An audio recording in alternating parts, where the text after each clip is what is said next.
everybody, this is Julissa. Thank you guys so much for coming back to my channel.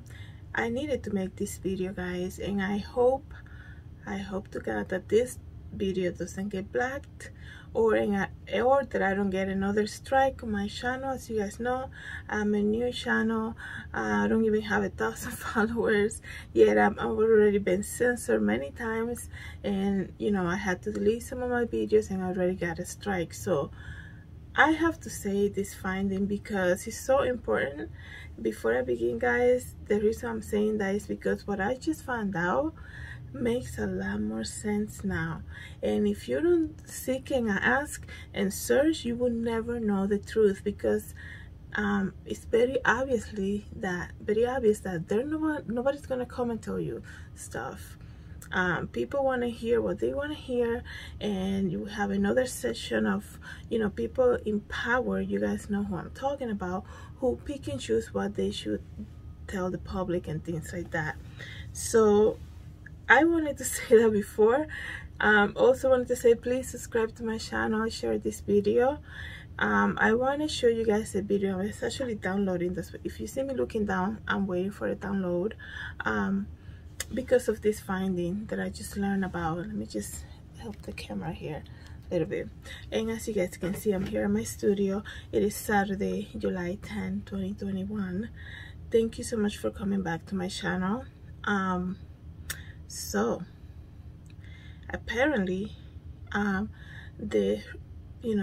we know what happened this week with the president of Haiti, and we know how that country is in very bad shape. And after what I find out, guys, I am very concerned about what can happen in the next couple months in Haiti. Let me tell you why. We should start praying for the people of Haiti.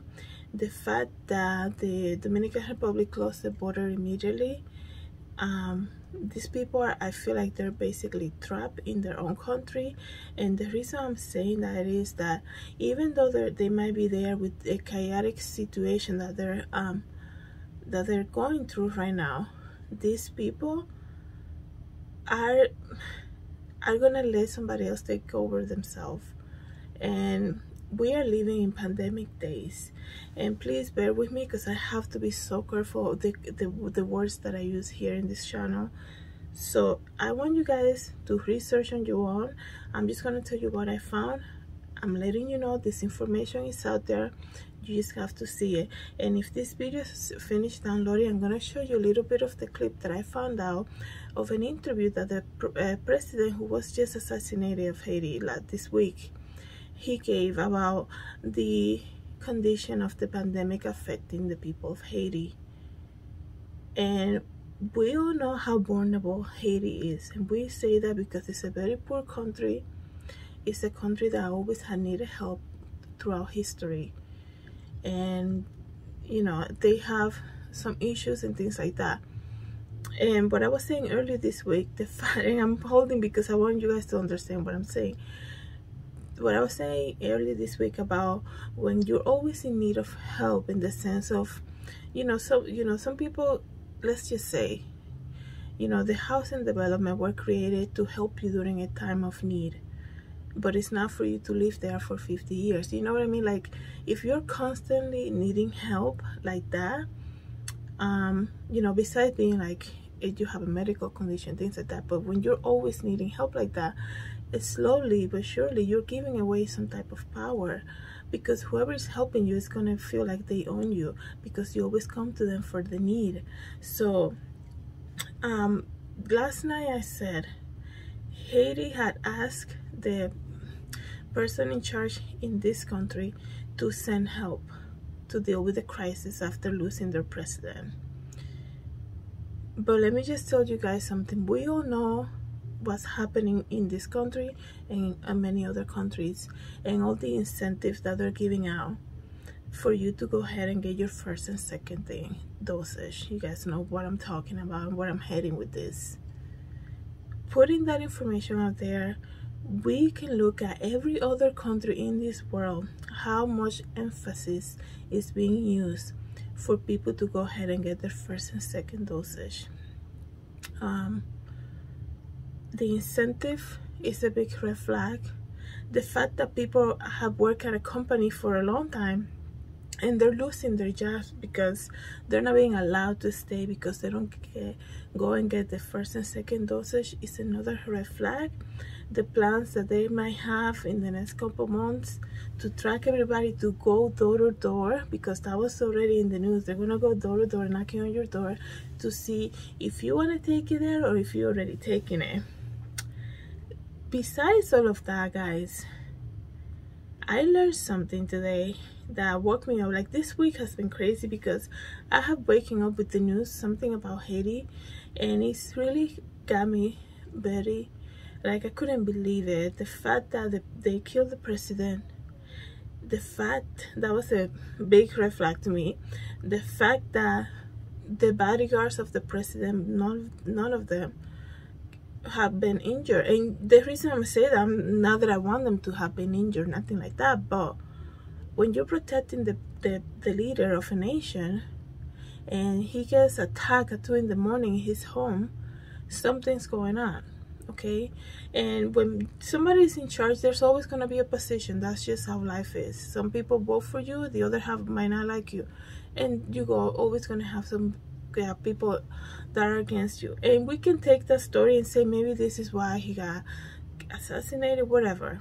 All I'm saying is that we have to look at the emphasis that they're putting in for you to go ahead and get the first and second dosage. And after I say that, I'm going to tell you something.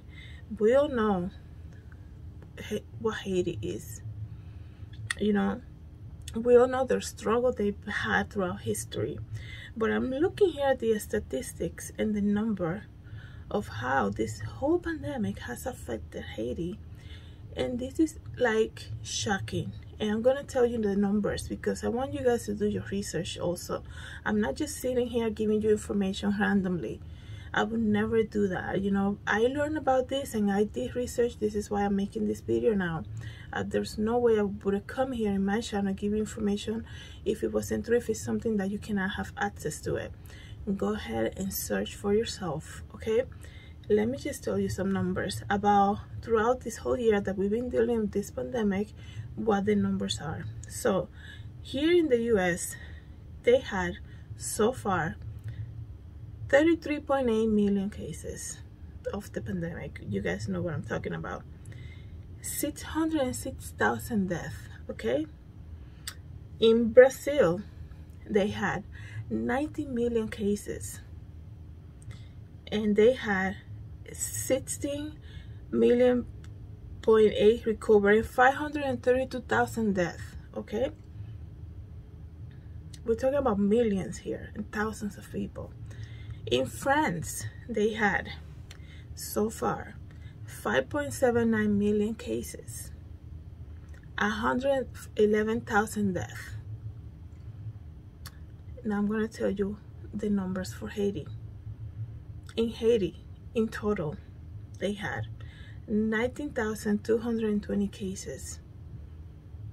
Not even 100,000 cases, 19,220 cases. You want to know how many people recovered from it? 12,961. So, and the total of death of people who died from it is 471. 471 people. When you have bigger countries speaking about millions of people dying, 606,000 people so far, 500,000 people. And Haiti, the biggest so far, they had 471 people who died from the pandemic. So, okay, they can say that Haiti doesn't have the best sanitation thing, that Haiti is dealing with people who will never keep perhaps social distancing. It's hard to maintain it there because of the living conditions. And please, by any means, you know, I'm not saying that all Haiti is like that. Every country has its good part and it has its bad parts when it comes to, you know, income levels and things like that. Every country is like that.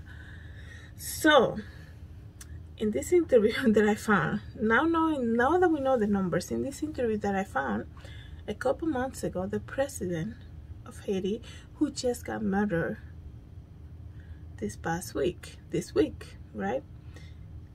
He was interviewed and they were saying, you know, why in your country people are not wearing the covering?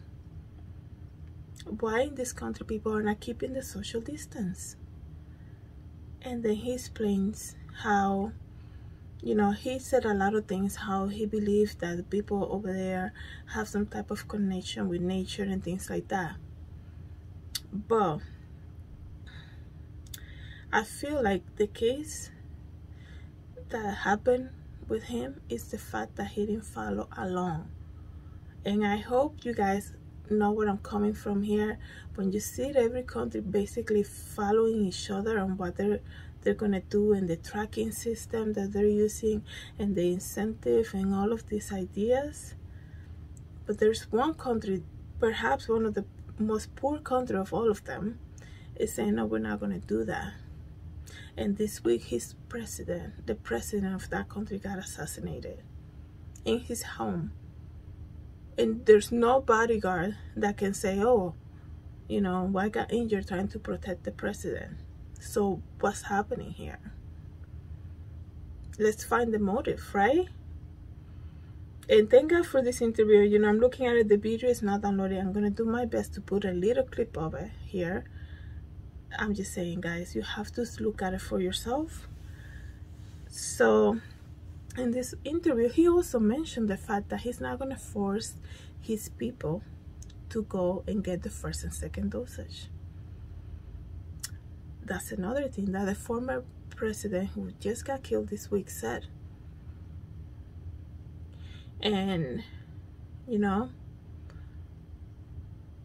I don't even know what to say, guys. He said that he's not going to make them take it. He said that he, you know, when he was offered to get the, you know, because, you know, they're delivering the first and second dosage was being delivered for every country. He said they didn't order their part. They missed their delivery because I guess they didn't say it on time that they wanted to get it in their country also, so they missed that. So the reason I'm saying that now that the person who opposed to this whole idea of what's being seen in other country when it comes to being tracking, getting the first and second dosage, now the person who opposed that for his people is gone, and you have people in charge over there right now saying, hey, come here because we need you. And they're saying there's a crisis over there. Let me know what you think the first thing they're going to do to these people. Okay, 471 people in 1 year dead from the pandemic. 19,220 cases, 12,961 recover. One of the most poor countries in the world, known for not having like good medical places, good sanitation, things like that, had only 471,000 deaths. And the leader of that country said, I'm not gonna, you know, we're not gonna wear the covering, we're not gonna keep the social thing. I mean, he did wear it, like he gave the option, like if you want to, you wear it, but he wasn't enforcing it like we saw happen in so many other countries. And now he's gone in the most bizarre way any president can die, because it is bizarre that the top leader of a nation is gonna be asleep at his house and not be protected, and any of those people that are supposed to be protecting him are nowhere to be found during the attack. So what's going on here? Why are they not saying this stuff? I'm just gonna leave it there, guys. Like I said, go ahead and search for yourself. I'm really gonna hope put some, you know, a little bit of what he said, so that you guys know where I'm coming from. Thank you guys so much for coming back to my channel. Please share this video. God bless. One of the lowest death rates from COVID-19 in the world, and scientists are mystified about why. Most people have given up on masks, and those who do wear them don't always believe the virus is real. In our one and only interview, Haiti's president talks about why his government hasn't administered a single vaccine and doesn't plan to. This is on a Friday night in April in Haiti.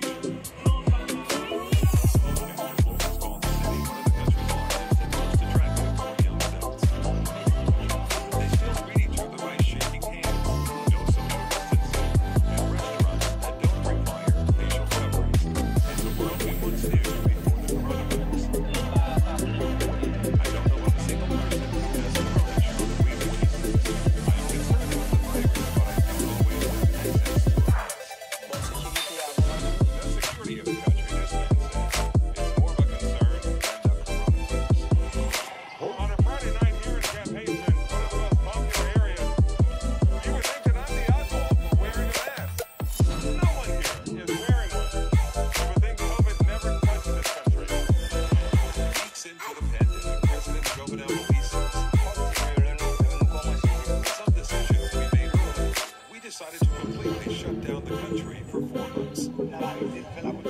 But scientists say even that doesn't explain Haiti's stunningly low COVID-19 death rates. 263 and just over 13,000 confirmed cases to date, less than 2,000 hospitalizations, and more than 12,000 have recovered from COVID out of 11 million people for the entire pandemic.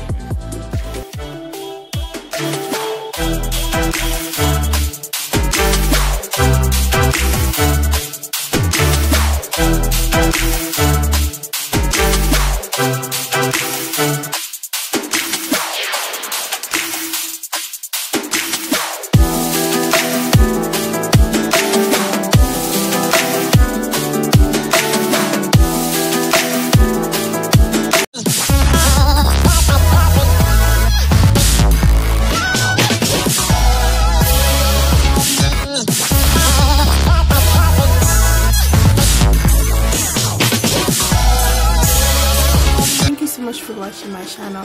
Please don't forget to subscribe and hit the notification bell. I hope to see you in the next video.